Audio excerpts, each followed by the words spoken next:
I couldn't believe that Liu Kang welcomed me in Earthrealm, or that he thought me worthy to study with his Shaolin masters. After a lifetime of wishing for one, I finally had a home.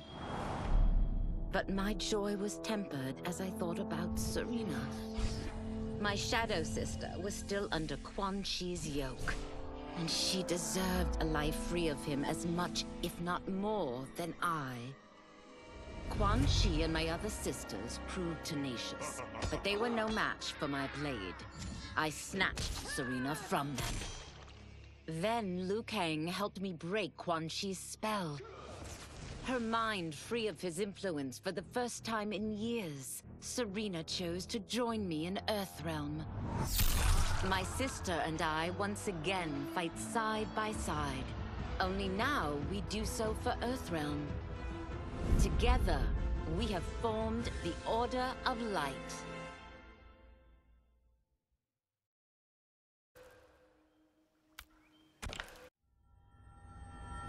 While the regime had changed, little else had. My people still suffered in silence, ignored by the rest of Outworld. Though now I knew Empress Melina's secret, that she was also afflicted with Tarkat. If anyone would help, it would be her. But how to get an audience? Syzoth. He was the Empress's new emissary to the Zaterrans. I asked him to introduce us. At great personal risk, he agreed. And as I'd prayed, the Empress was willing to meet. Even better, she would visit the colony. She was shocked to see how we lived. She moved quickly to provide for our care and comfort. Thanks to the Empress and Syzoth, we Tarkatans are no longer pariahs. Until our disease can be cured, that will do.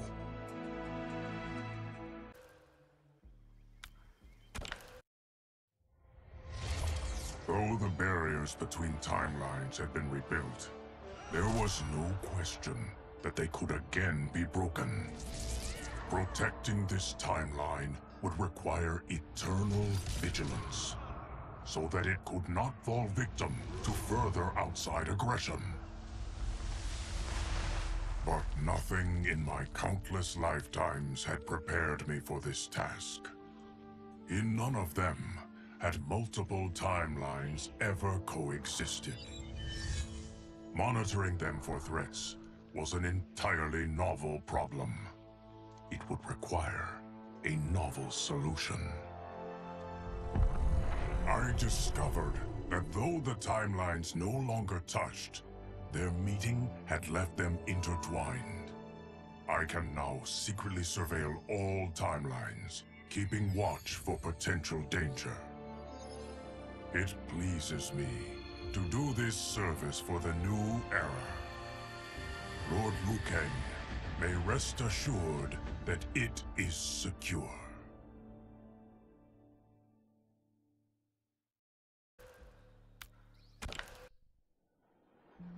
Quan Chi's defeat had cost me everything. For months I had furthered his plot, and now I had to start over. Saito's people were still in chains. That's when Rain approached me. On the run from Empress Melina, he was desperate for help. And though I'd had my fill of sorcerers, this one was different. I agreed to provide him safe haven. He agreed to help topple Saito's government. And topple it we did. Rain summoned a wave so fast, so powerful, that it crushed the capital. Saito's fascist rulers were swept away. My people are finally free. They can chart their own course, needing only to follow their own desires. Their lives are now blessed by anarchy.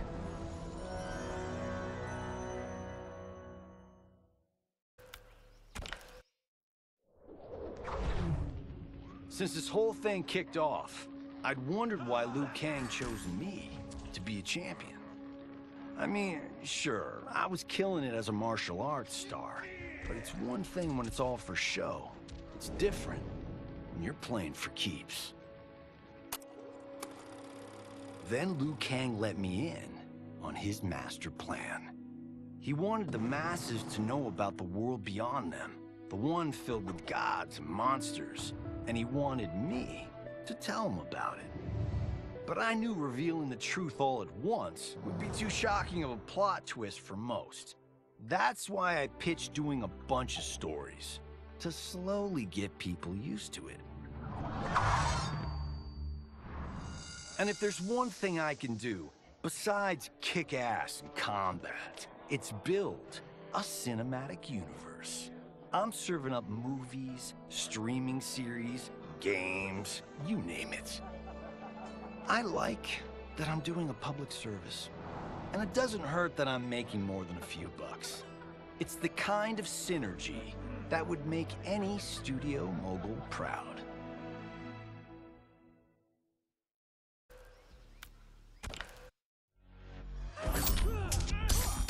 I wasn't looking for allies against the Yakuza, but I found one in Special Agent Jackson Briggs. He'd heard gangsters plotting to kill me on a wiretap and came calling, hoping I'd be his informant. We planned to part ways when we got the job done, but then Shang Tsung showed up to steal Sento. Needless to say, Jackson had questions. It blew his mind to hear that the stories in Johnny's movies were real. Once the shock wore off, Jackson quickly sized up the threats Earthrealm faced. To deal with them, he got his bosses at the FBI to form the Outworld Investigation Agency. When he asked me to sign on, I hesitated. After all, me? A government agent? But it's an important job. And more importantly to me, an honest living.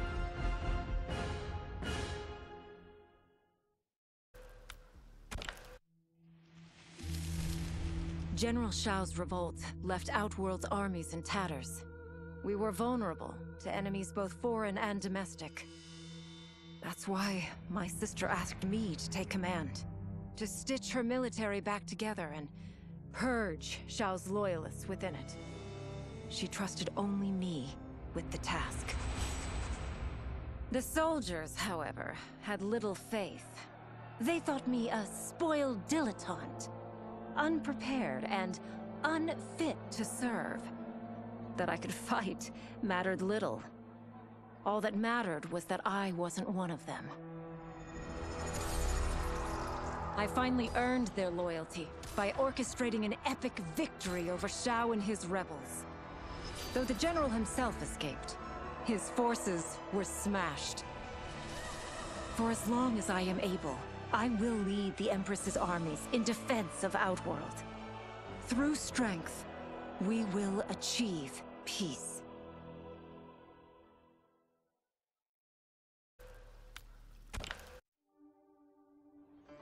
It was inevitable that the Shaolin Masters had me join them. They knew just how much future initiates could learn from me. Shujinko was one of my earliest. His ability to absorb anyone's powers and skills was amazing. With the right training, he could become our greatest champion.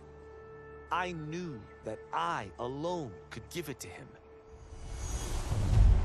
But as his proficiency grew, so did his ego. In love with himself and his power, Shujinko became a threat to the realms.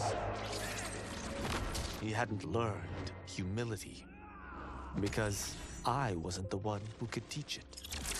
I should have listened to Raiden's warning and not tried to train Shujinko alone. After he was subdued, Shujinko's accumulated abilities and memories were taken from him. He is once again a new initiate, ready to begin his training. This time, Raiden and I train Shujinko together. He will become the champion he is destined to be. and I will fulfill my duties humbly and cooperatively.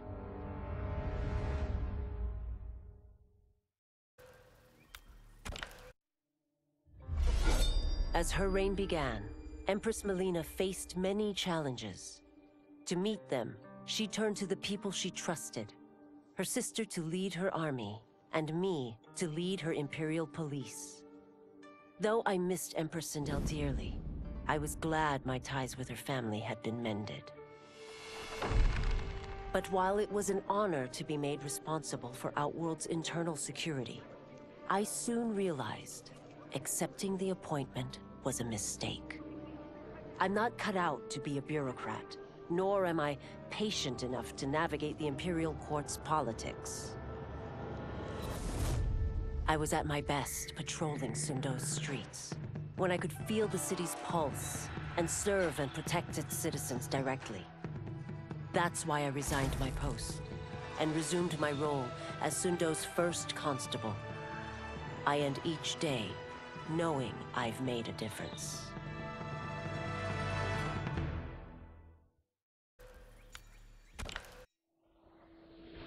My loyal partner had warned me.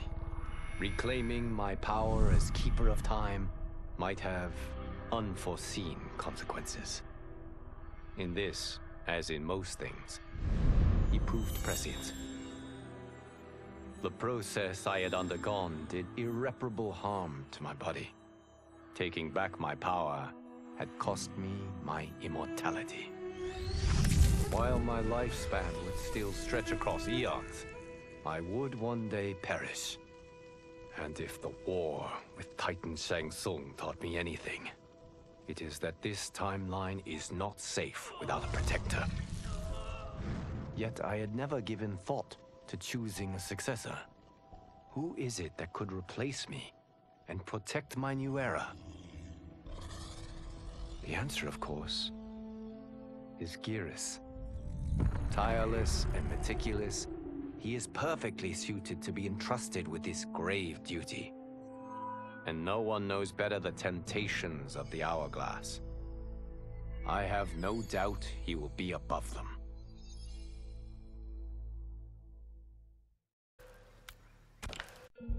Though worried about how the public might react, I met with Baraka to discuss his Tarkatans.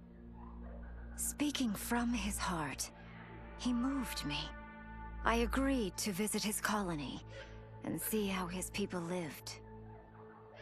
The conditions were atrocious. This was one of my mother's few mistakes. Like all Outworlders, she treated Tarkatans with scorn. What they deserved from us was compassion. And the only way to get it for them was to reveal my affliction. To show all my subjects that even an empress could get Tarkat. The scandal my revelation caused was intense.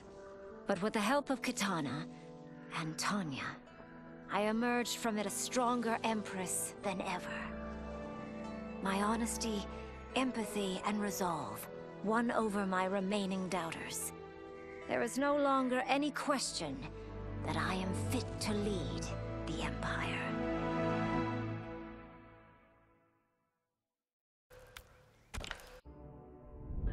Quan Chi's plot collapsed. Along with it, my plan to secure new beings to feed my starving people. Because I'd advocated for partnering with him, I was held responsible. If I didn't seize for Viternus' new feeding grounds, the Coven would banish me. But then, I had a revelation. I didn't need to conquer realms to feed my people. I simply needed to capture enough beings to breed them. Once they multiply, Viternus will have a limitless, renewable source of food. And I only need a few thousand to start. A number so small compared to the billions in the realms that no one will notice as people go missing. But it will be more than enough to establish our breeding stock and feed a ravenous Viternus.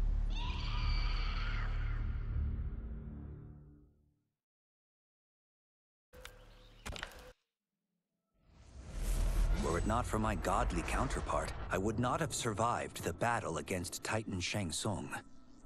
Meeting him, though, raised questions. Why did I replace him in this new era? Why was I made mortal? Lord Liu Kang told me of his Raiden's nobility and righteousness, about his steadfast leadership in the defense of Earthrealm. He also told me about Raiden's dark side, how he could be consumed by rage and cast aside the rules he otherwise lived by. Making me mortal and incapable of such anger was to keep me from following in his footsteps. Though I understood the reasons why, I felt I had been done a disservice. To survive the coming battles, I may need the edge that only great rage can bring. As the Shaolin couldn't aid me, I sought out someone who could. Someone to stoke the fire within me and teach me to master it. For this, I could have no better teacher than the Shirai Ryu's Grand Master.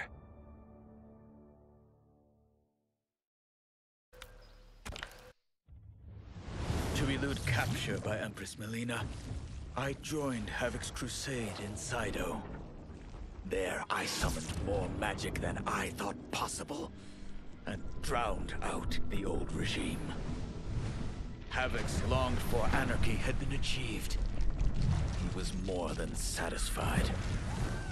But I was left empty and broken. Had I been satisfied as Outworld's High Mage, not let myself be tempted by Shang Tsung, a great city would not now lay in ruins. I've caused devastation, ended thousands of lives, all because of my blind ambition. I've betrayed my oath, my sovereign, and my realm. These high crimes merit punishment, and I'll accept whatever the Empress gives me. My only ambition now is to one day be forgiven.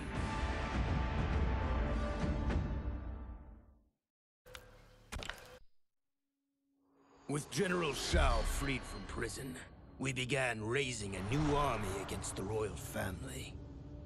Though many were eager recruits, few were good at soldiering. It was so bad, the general was forced to change tactics. He decided that we needed a doomsday weapon.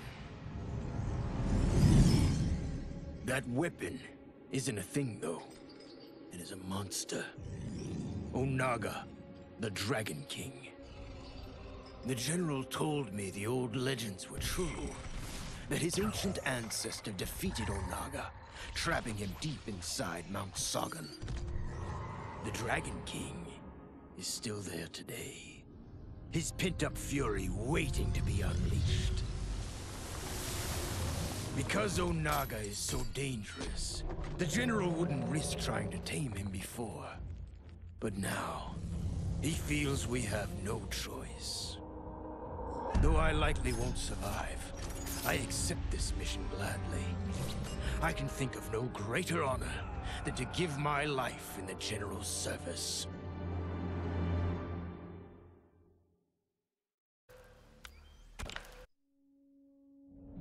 After fleeing Outworld, I hadn't expected to return.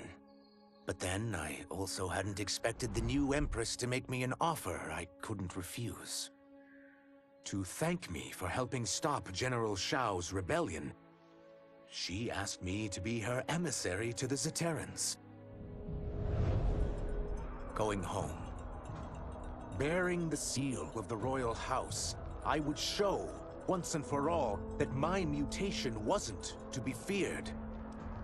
That it wasn't a source of shame. To my surprise, I was welcomed. But those warm smiles hid a dark secret. I stumbled upon a trove of official records, which showed that my shape-shifting ability isn't unique. Many Zaterrans are born with it, but are killed by their government to keep it from spreading. Who started this barbaric policy? Who is now enforcing it is unknown. But I will find out. And I will put an end to this madness.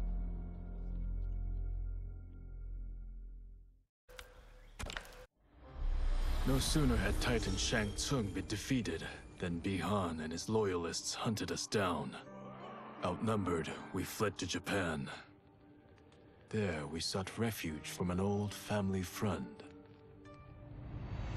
As children, we played together. But Harumi Shirai was a woman now, the head of her clan.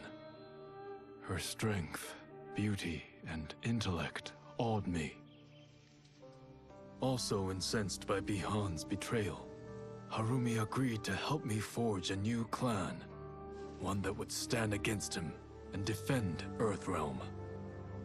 Her aid proved invaluable, and as time went on, we grew closer.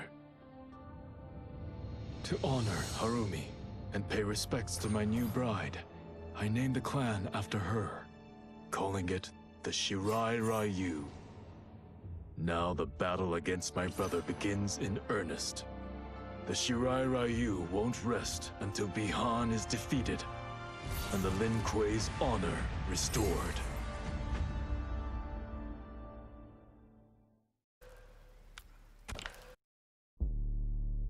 After escaping Lei Chin prison, I was hounded by the Imperial Police. I needed a place to hide and to recuperate while I plotted the best way forward. I knew the remote canton of my youth would be perfect. To escape capture, I traveled by sea. Little did I know that a gargantuan storm was brewing. My tiny craft was smashed apart. I closed my eyes, waiting to drown, hoping that the Netherrealm wouldn't claim my soul. But when I reopened them, I found myself not in hell, but on a deserted island. From its ruins, I could tell that great sorcerers had once lived there. In the caves beneath the ruins, I found what I can only describe as a well of souls. Once I learn how to wield its power, I will become invincible.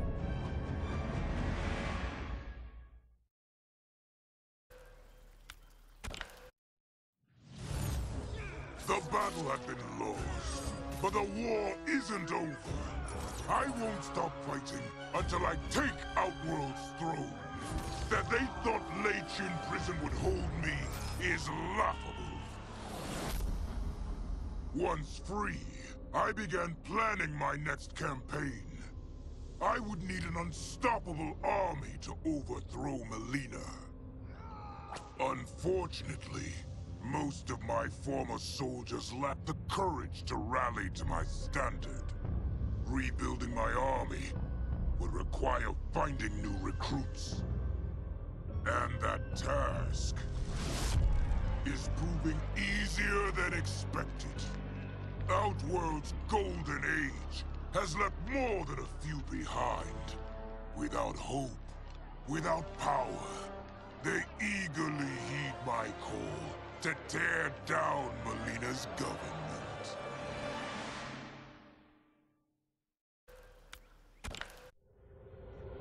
As the darkness enveloped me, I took a long last look at my family. I did not expect to see them again until their souls joined mine in the living forest. But miraculously, my beloved husband delivered me from oblivion. Though he couldn't save my body, Jared had preserved my soul. Like him and countless others, I am now a part of Ermac. Yet ours is not a peaceful repose. The collected souls within Ermac have their own needs and agendas. Before we can speak as one, we must first reach consensus. I had thought, as the former rulers of Outworld, I and Jared would hold sway. But here we are, two souls among many thousands, fighting for the right to be heard. And if there is one thing we do well together, it is fight. We will win the right to govern Ermac as we once had governed Outworld. And we will rule for the benefit of all.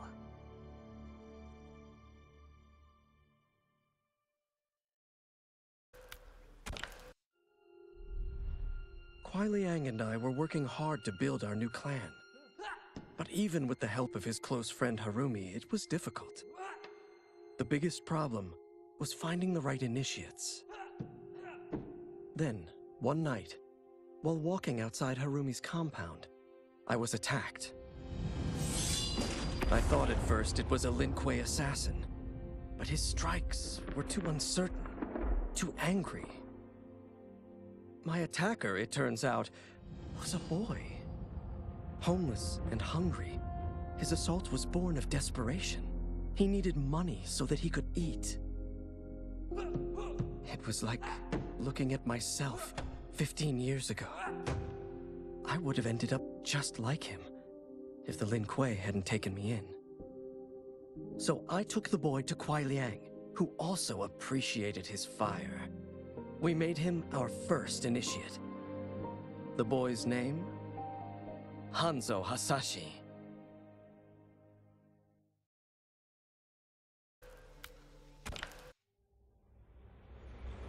I had broken the Lin Kuei free of Liu Kang's enslavement. We were now masters of our destiny, and could take our place among Earthrealm's great nations. But taking and holding territory would require a vast army. I needed more fighters to make our presence felt. Then I recalled Shang Tsung's dragon warriors. An army of them would be unstoppable. But trafficking in such strong magic would surely draw Liu Kang's attention. Sector advised that we avoid detection by building our army using science, not sorcery. We've invested much into this endeavor, and we are beginning to see results. Once again proving the depths of Sector's genius. When we are done, all of Earthrealm will honor our desires and heed our demands.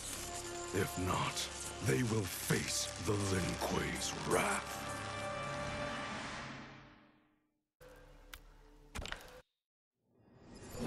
Until recently, I hadn't met Li Mei, but I had heard the stories.